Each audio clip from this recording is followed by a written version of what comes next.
Hey, welcome to day 5 of the Infinite Possibilities Challenge. I wasn't sure what I was going to do today following what seemed like kind of a heavy week of challenge videos. It was certainly therapeutic for me, and I hope that some of you got something from it.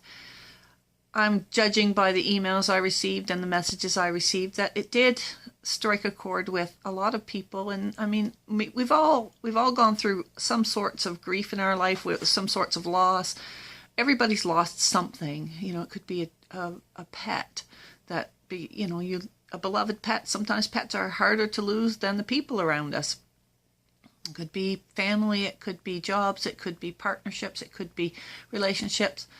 So I want to lighten it up a little bit today, and I wasn't really sure what I wanted to do other than I wanted to reinforce our fearlessness, our ability to take our vulnerabilities and fears and hold them up to the light of truth and see what is real and what is imaginary and what's in our mind and what we've made up.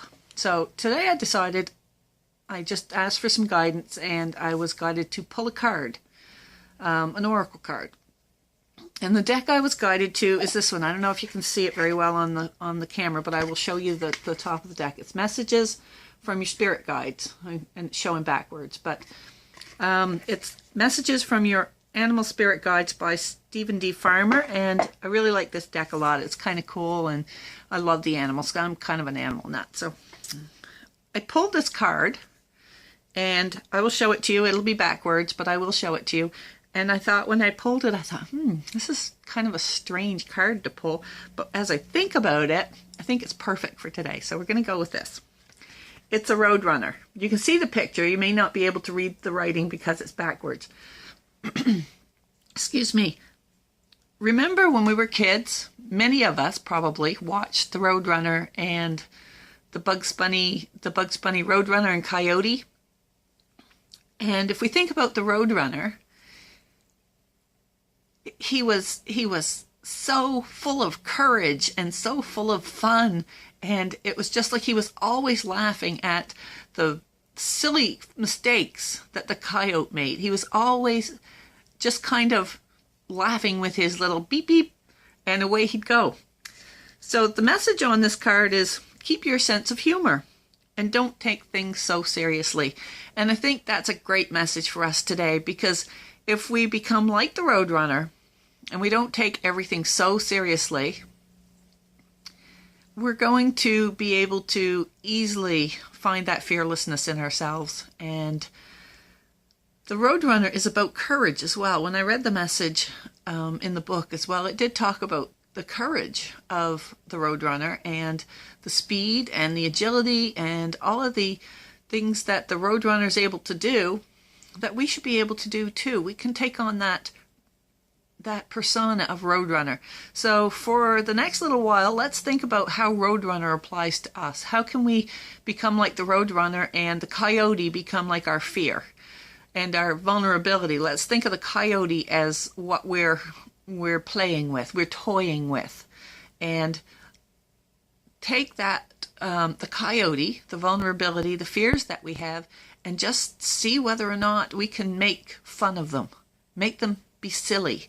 And I'm not sure how that works just yet for everything, but I think that just having a sense of humor about things can really help us. Another thing I thought I would do today, and this is something I'm going to do, is I thought I would add a little you see, I don't wear much jewelry. In fact, I rarely wear jewelry. But I did, when I was searching for a candle this morning to put in my little candle holder, I found this. It's just a little Christmas tree, and I think it came off a candle or something, because it's got a little ribbon on it. And my thought was to take this, even though it's a Christmas tree, and retie it and wear it like a little talisman around my wrist.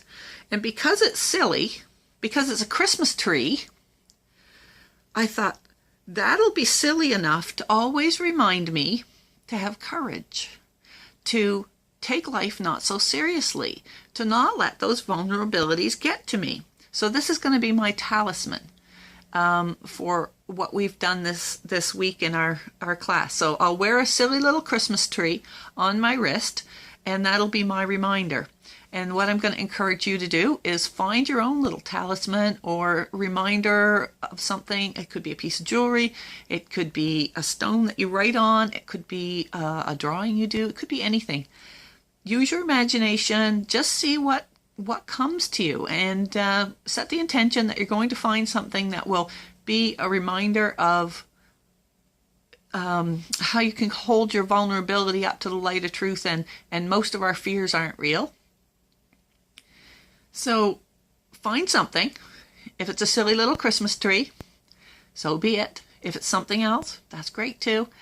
It'll be something that it will come to you. You'll stumble on it today or in the next 48 hours, let's say, and just use that as a little reminder of what we've talked about today.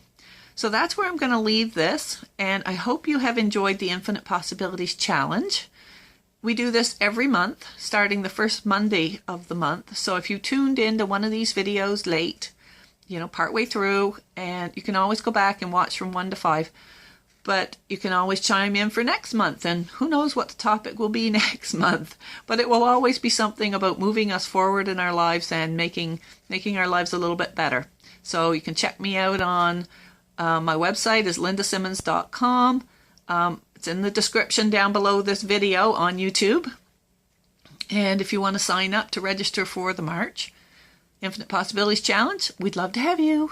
And to all those people who have been following these challenges for months, thank you, thank you, thank you. I'm so appreciative of you and all the support you give me and all your great comments. And I think from your comments, you must get something out of it or you wouldn't stay with me. But anyway, have a awesome rest of February. Our groundhog here said that it's going to be an early spring. We can hope for that. And just try to find the lightness in the situations and try to find where your fears are not really real. And let's go with that. So see you in March. May see you before that. Who knows? Anyway, it's Linda Symonds signing off for Infinite Possibilities Challenge for February. Bye. Love you.